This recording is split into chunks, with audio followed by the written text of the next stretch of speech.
Oh yeah. Can you guys see that? How beautiful that is? That sunset is gorgeous right now. This time of the day, I am the last to leave, but I live 2 miles away. I got a small problem. Want to drive, everyone want to drive that thing so bad. So yeah, I think tonight, it's the long drive home.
Hey guys, how you doing? Thanks for checking into the channel. It's always great to see you guys.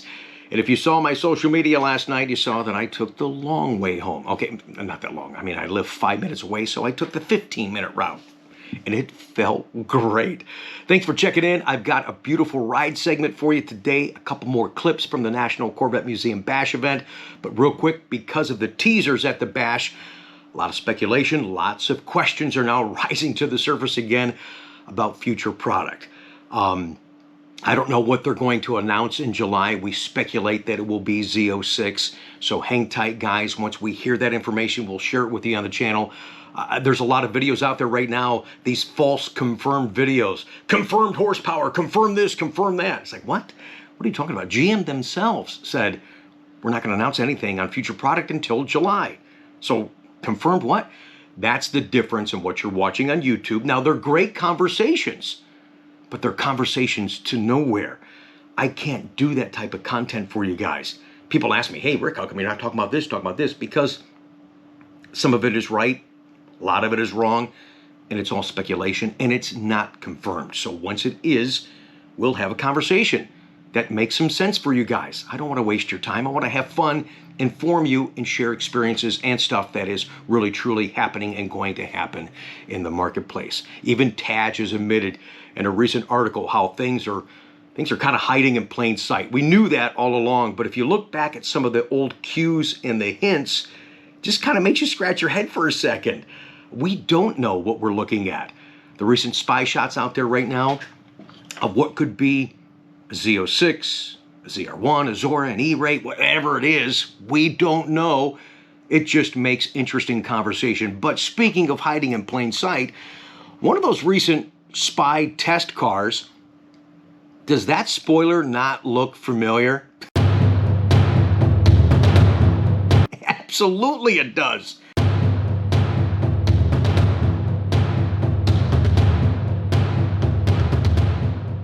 And this is off a C7 Transformers movie car. Look at that spoiler. What it goes to, who knows? Conversation? Sure. Hiding in plain sight, once again from C7s. Even when you look at the side skirts down here, how this kind of comes up into the rear quarter, looks just like what we have now available on the C8 Corvette. Oh, I've had this model forever and never noticed that this was on the bottom of it. So There you go. Just interesting. I was looking on my shelf and I'm like, boy, does that spoiler look familiar? Heck yeah, it does. So again, what we're looking at, we just have no idea. Once we know more, we'll share that with you guys. And that goes in regards to 2021 order, something a little more immediate, a little closer to the chest. I know a lot of you folks out there are waiting and they're tired of waiting. I mean, after all, it's going to be a beautiful day today in Ohio. We're into Corvette season and you want your Corvette and you're tired of waiting. I'm tired of telling you I don't know. But we're not going to have definitive information regarding remaining quantities, remaining timelines for 2021 until May. It is April recording this video. We simply just don't know. Then we'll have a conversation. Then I can let you know where you're at. If in fact we can facilitate that order, or do you need to start talking or thinking about an early 2022? Do all I can for you guys. This is all out of our control. It's been a tough couple of years. As good as it's been bad too. So let's focus on the good. Thank you for the understanding. Thank you for the opportunities. I'm really looking forward to doing business with a lot of you guys, and hopefully there's hope to bring some good news. Right now, I do want to share with you a couple segments I didn't share from Ryan and I's recent trip to the National Corvette Museum. It is so much fun being there with you guys. I didn't get a chance to see everything and everybody. I mean, it was a 14-hour round trip, only to be on grounds for 6 hours. But it was worth it to be there for the short time that we were. Ryan and I walked on the other side of the museum.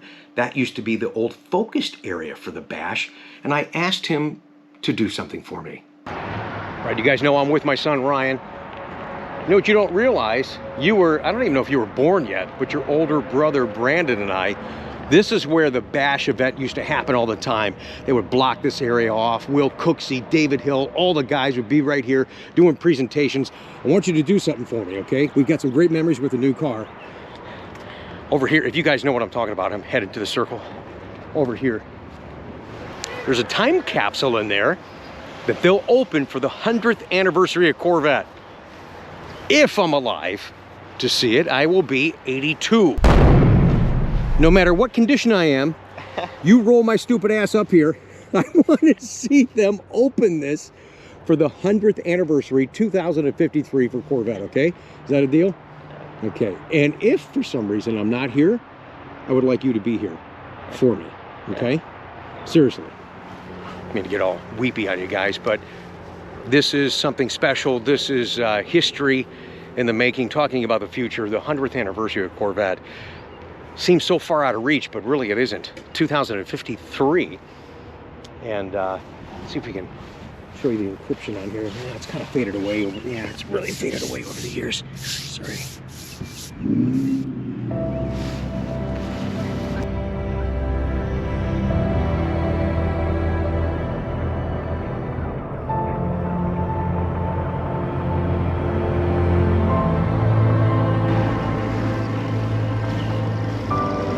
So if you've been here multiple times, you're probably focused on the other side, which is absolutely beautiful. It's up to date, it's modern.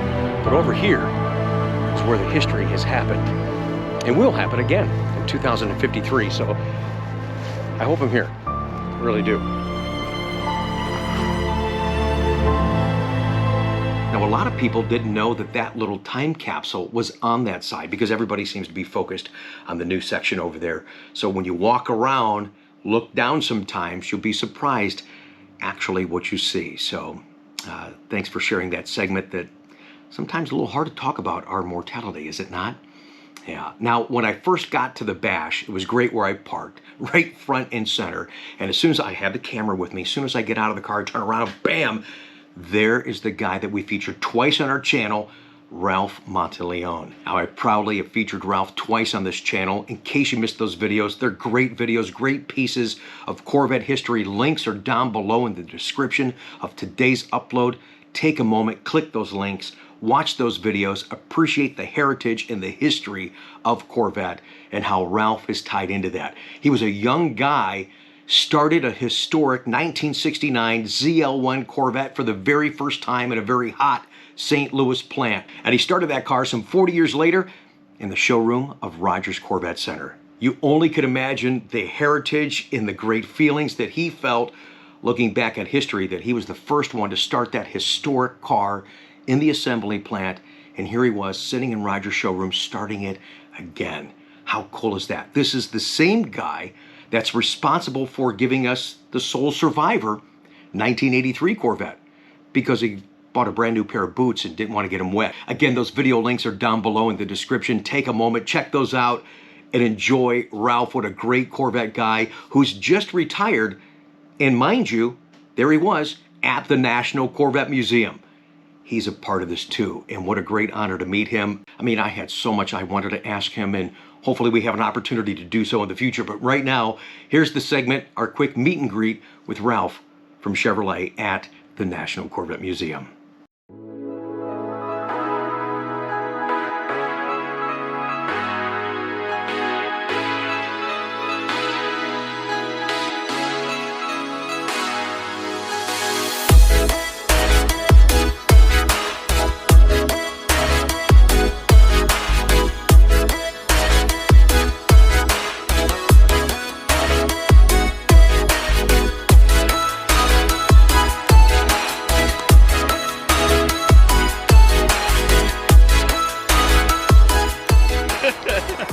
I'm so happy to see you guys here at these events.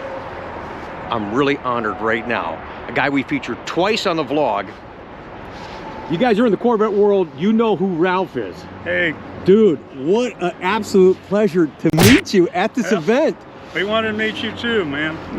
Well, you sent me a really nice email that I've not yet shared on viewer mail, that you just said you love my passion and enthusiasm for Corvette. And let me tell you this, man, it comes from the heart. That's why I'm here today.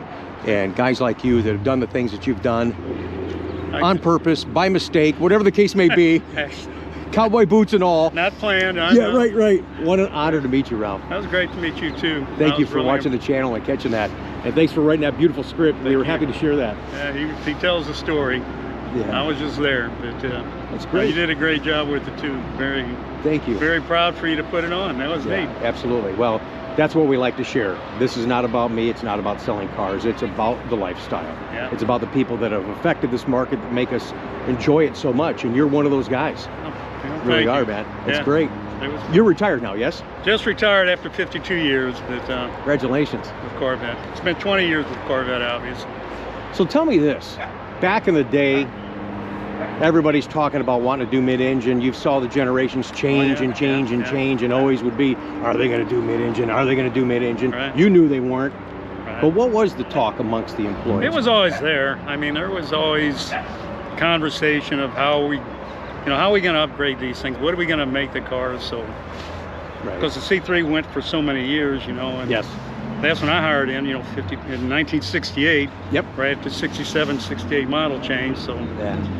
And we knew going in that changes had occurred with that, but we had heard year after year, when is something going to happen? Of course, as the car was depowered, government things came in with emissions controls. Yep. Some of the car started dying out a little bit. Do you think the guys wanted it?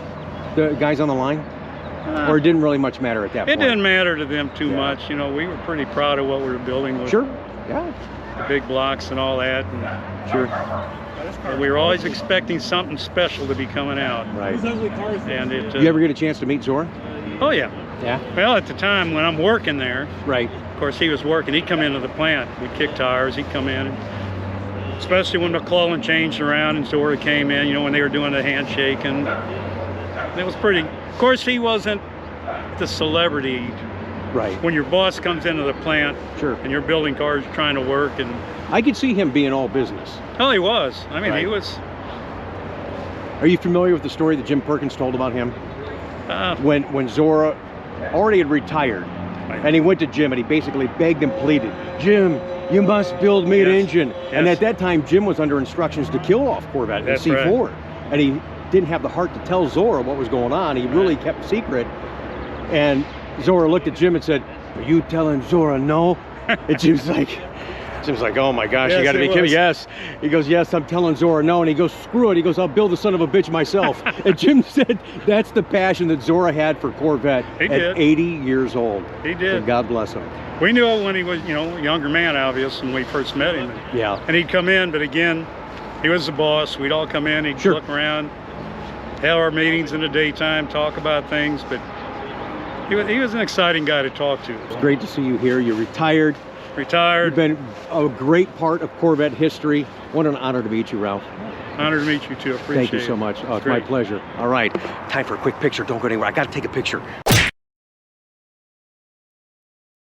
I told you guys he was a great guy. What an honor for me to meet Ralph, and I certainly hope that he and I have an opportunity to talk more in depth about his great history with Corvette in the future. Knowing that he's not gone away, he's retired, and he's still on the grounds enjoying all the events with all of us, we know that he's a part of this. Again, check out those links down below in the description. I know in my heart that you'll appreciate the great heritage and the history that Ralph has given us with Corvette. I'm telling you, those are some great stories. So seriously, check those videos out if you get an opportunity today. I do appreciate that. And as we close up a video that we do on Tuesday, I'd love to feature some cool looking cars. After all, that's what you come to this channel for. Great people, but cool cars. These are your cars. These are your beautiful rides. Subscribe, thumbs up the video, make those comments down below, and I'll see you soon. Oh, and turn on the bell notification so you don't miss an upload, because I think we have a viewer mail and some other fun stuff coming this week.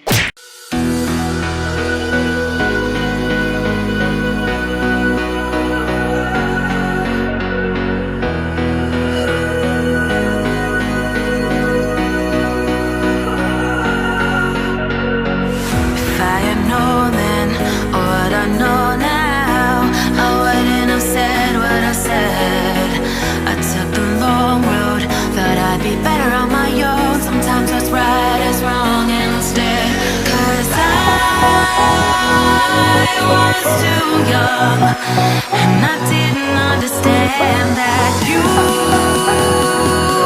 were the one, and I can't wait to see you